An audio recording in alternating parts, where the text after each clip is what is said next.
Dibalut luka, tungkai sekerat, kaca gelas banyak bersepai. Di laut bahaya, di sungai gawat, buaya buas selalu mengintai. Kaca botol di padang rumput, sangat pedih kalau terinjak. Buaya timbul, nelayan takut, alamat pengerih diangkat tidak.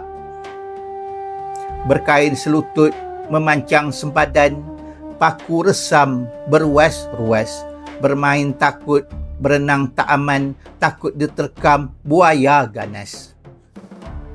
Cari lokan, tanah bersesai, kaki terluka, terinjak kaca, tak lagi nyaman mandi di sungai, kalau leka diterkam buaya.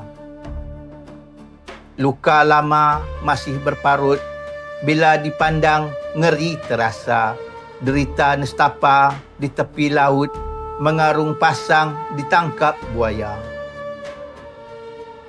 Membuat tikar di pondok sempit, duri pandan sangatlah padat, buaya lapar masuk ke parit, mencari makan sampai ke darat. Lapuk papan dia buat lantai, atap rumbia jatuh melayang. Duduk di sampan, kaki berjuntai, disentap buaya, kaki pun hilang.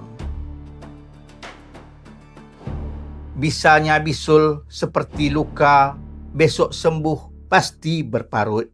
Buaya timbul, mulut terbuka, sesosok tubuh lekat di mulut.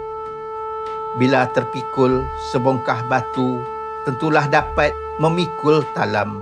Buaya timbul disangka kayu, setelah mendekat langsung menerkam.